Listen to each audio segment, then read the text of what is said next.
Buenos días, con ustedes la reportera Leslie Garro con el noticiero del 26 de abril del 2019, El Espectador. La noticia es: la JEP emitirá orden de captura contra el Paisa. Los magistrados de la Sala de Reconocimiento basaron su decisión en el indudable incumplimiento de sus compromisos de verdad y reparación con las víctimas.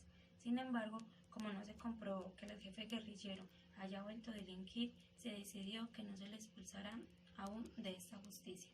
Los magistrados de la Sala de Reconocimiento de la JEP aseguraron que Hernán Darío Velázquez no le ha cumplido a sus víctimas.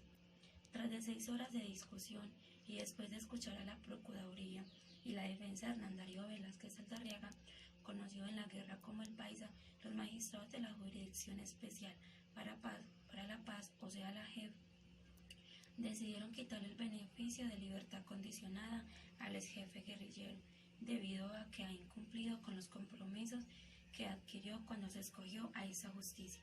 En medio de la audiencia en la que se define la situación del excombatiente, la Sala de Reconocimiento concluyó que Velázquez Saldarriaga evadió la condición esencial de la contribución de la verdad y reparación de las víctimas, pues no se compareció a los múltiples llamados de la jurisdicción. Si bien los magistrados aseguraron que estos hechos son muy delicados, el Paisa no le quitarán todos los beneficios, pues no se ha comprobado que el ex jefe guerrillero haya vuelto a delinquir, la falta más grave según la magistrada Catalina Díaz. Díaz recordó que el Paisa ha incumplido en 3 ocasiones ante la JEP. La primera de ellas fue no presentarle personalmente ni a través de su abogado cuando la Sala de Reconocimiento abrió el caso 001 sobre las retenciones ilegales y secuestros cometidos por las FARC. Tampoco presentó el informe en el Tribunal de la Paz. Le exigió a los 31 miembros de la cúpula de la exguerrilla sobre su proceso de reincorporación, y en julio de 2018 no asistió a la cita programada por la jurisdicción para dar su versión voluntaria sobre este mismo caso. Además, al igual que Aníbal Márquez y otros 8 mandos medios de las FARC, desapareció de su espacio de reincorporación en Miravalle, Caquetá, en julio del año pasado, porque según denunciaron no tienen seguridad física ni jurídica. Desde entonces no se sabe nada de ellos. Cuando fueron citados a las versiones voluntarias, algunos de estos guerrilleros argumentaron a través de sus abogados que su inasistencia se debía al riesgo que corría por amenazas contra sus vidas. Sin embargo, Velázquez Saldarriaga fue uno de los que prefirió el silencio. La sala concluyó entonces que Velázquez Saldarriaga no está cumpliendo con su deber de contribuir al éxito de su reincorporación. Bueno, en resumen, la JEP emitirá orden de captura contra Hernán Velázquez Saldarriaga, conocido como el Paisa, ex guerrillero. Lo emitirán ya que se ha comprobado que este señor no ha vuelto a delinquir, pero sí ha incumplido los acuerdos que se le plantearon antes de acogerse a esta justicia. Para los magistrados esto es muy grave. Bueno, en mi opinión, pienso que este señor Saldarriaga, como ya lo mencioné ahí, es conocido como el Paisa, es un guerrillero. Me parece que en sí son muy conchudos, porque aparte que se les está brindando volverse a reincorporar con la justicia, de que de una no los manden a la cárcel o hagan y deshagan con ellos, su excusa es de que no, es que tenemos miedo a que nos maten, nos desaparecemos, esto que lo otro.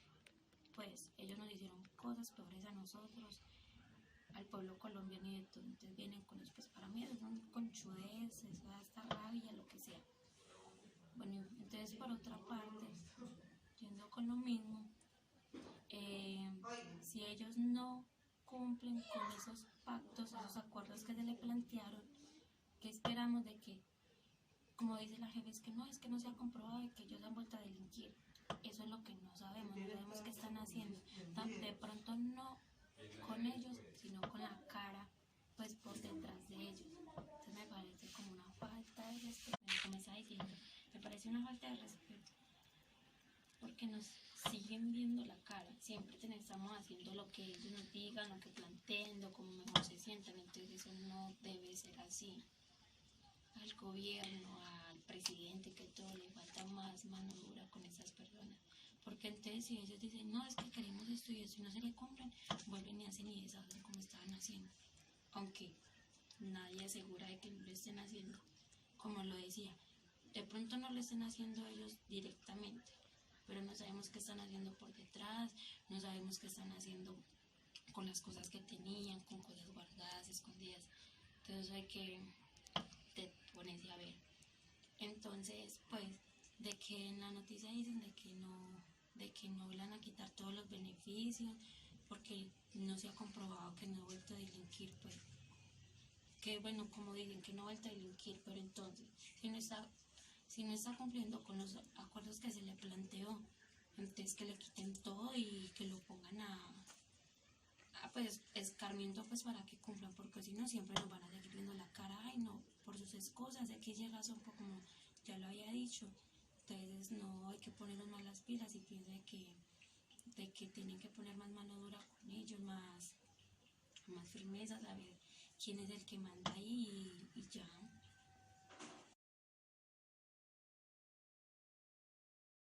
Expiden decreto que autoriza cobros adicionales por derroche de agua. El Gobierno Nacional expidió el decreto número 673 del 24 de abril del 2019, que busca enviar una señal clara a los colombianos sobre la necesidad de adoptar medidas en el uso y ahorro eficiente del agua, ya que no solo existen situaciones de disminución en los niveles de precipitación ocasionados por fenómenos naturales, sino que también hay condiciones de variabilidad climática de carácter regional que hacen necesario adoptar estas medidas. Estamos invitando a todos los colombianos a que pongan de su parte y nos ayuden a conservar el agua, sobre todo en momentos de sequía, en los que observamos que varios municipios del país se ven afectados por la falta del preciado líquido. A partir de este decreto se podrán definir sanciones a quienes consuman agua excesivamente. Según el Estudio Nacional del Agua, más del 35% de los municipios del país, distribuidos en 24 departamentos, presentan susceptibilidad al desabastecimiento de agua o a fallas en la prestación de servicio público de acueducto, teniendo en cuenta la falta de disponibilidad del recurso hídrico asociado a las bajas precipitaciones acentuadas en eventos de variabilidad climática regional previamente identificados. Para la activación de la medida se analizará información generada por el IDEAM.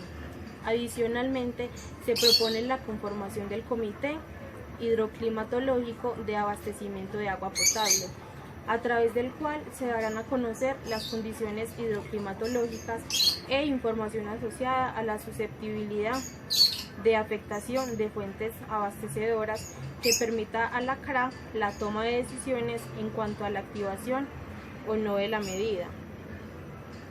Con la expedición del decreto y ante dichas situaciones, la Comisión de Regulación de Agua Potable y Saneamiento Básico activará un cobro adicional por consumo excesivo que estimule el uso y ahorro eficiente del agua. Ahora corresponde a la CRA expedir la regulación correspondiente para materializar estas medidas. El resumen es que el Gobierno Nacional puso el decreto 673, el cual busca que todos los colombianos opten por medidas que ayuden en el uso y en el ahorro del agua, para que así las personas que la malgasten tengan una sanción y un cobro adicional. Estoy de acuerdo en que el Gobierno Nacional le imponga sanciones a las personas que malgasten el agua, porque debido a esto se está viendo que en varios países ya se está presentando la escasez de agua y Colombia podría llegar a ser uno de estos países si no le prestamos atención. Debido a que nosotros los colombianos estamos acostumbrados a malgastar el agua innecesariamente.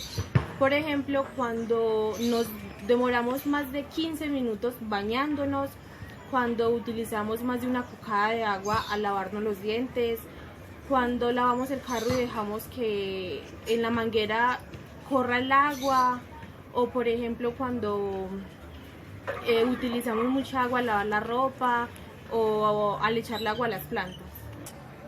A continuación, las preguntas. Pregunta número 1.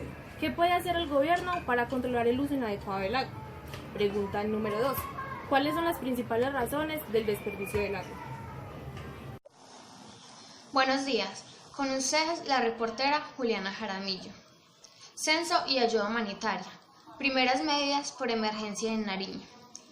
El desbordamiento del río Telembí en Barbacoas, Nariño, dejó varias casas destruidas por el tiempo el 22 de abril del 2019.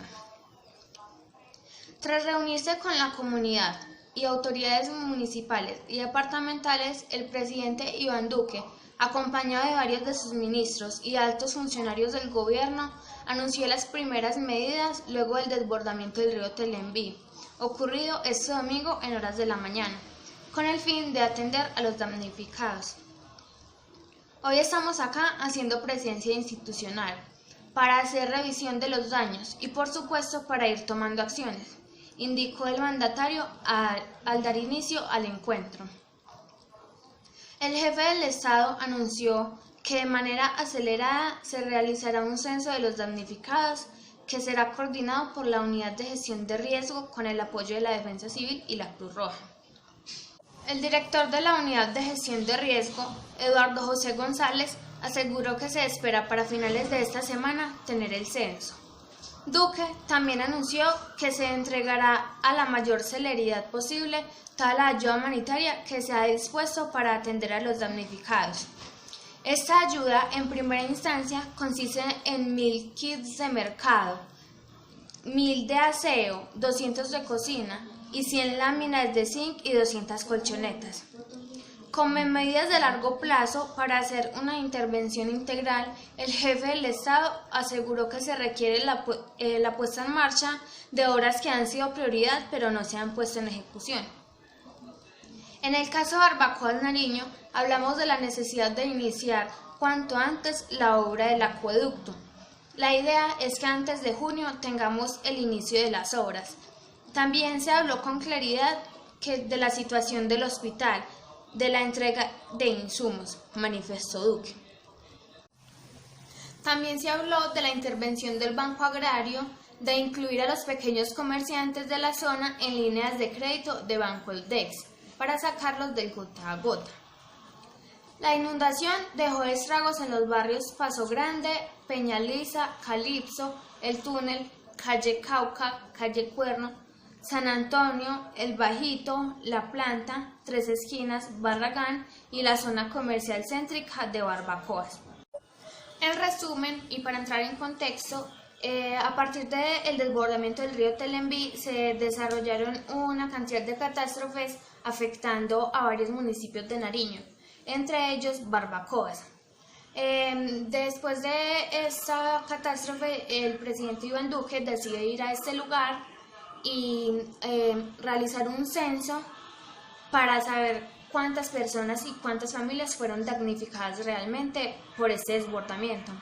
A partir de allí, se dice que hará la entrega de algunos kits y que se llevarán a cabo proyectos para realizar el arreglo de algunas instalaciones como la zona de los hospitales, el área del comercio y de las casas afectadas.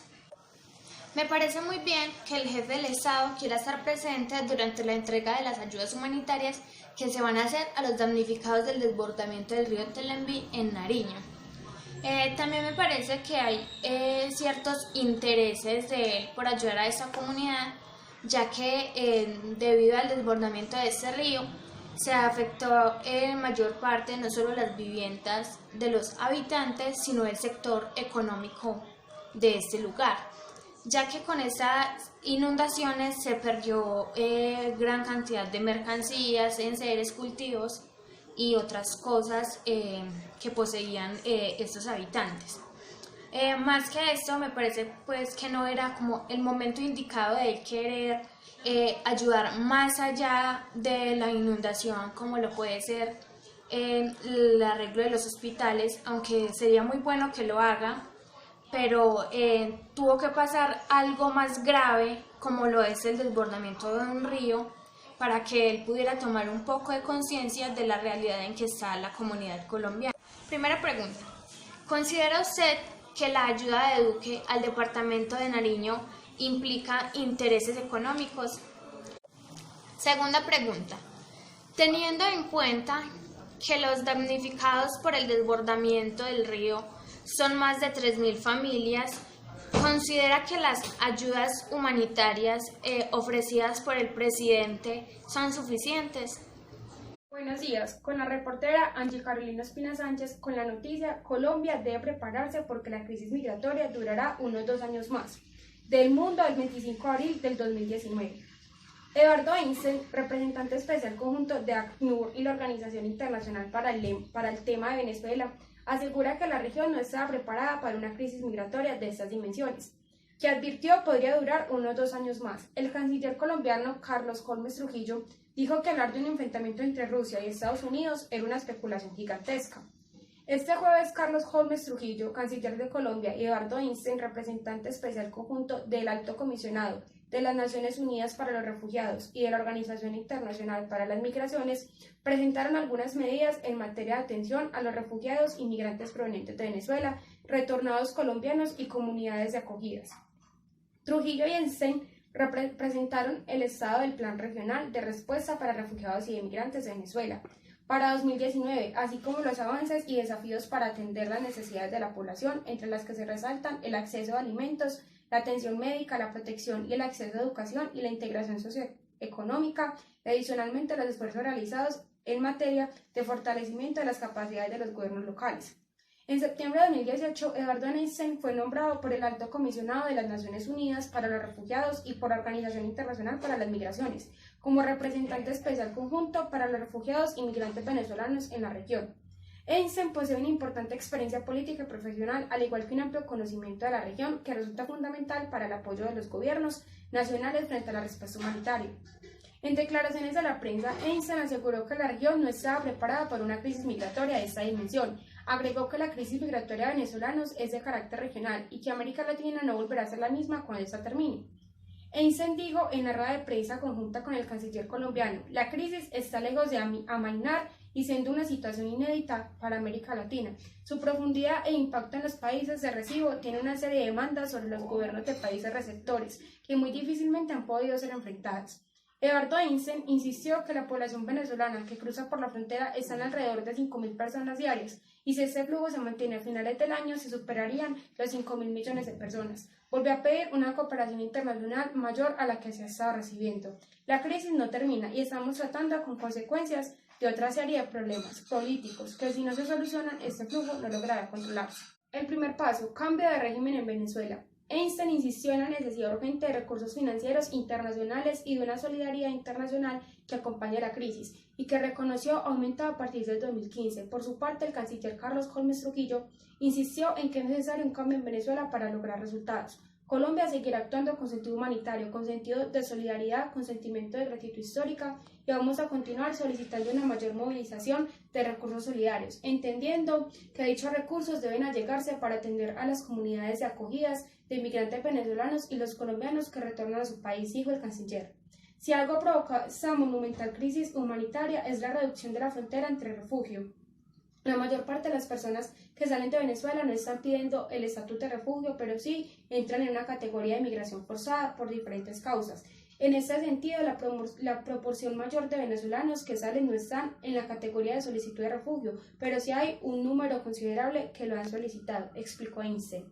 Einstein asegura que Colombia, el país más afectado, necesita prepararse institucionalmente, en factor humano y financiero, unos 2 años más, suponiendo que la solución política que conjugará la solución migratoria se diera mañana.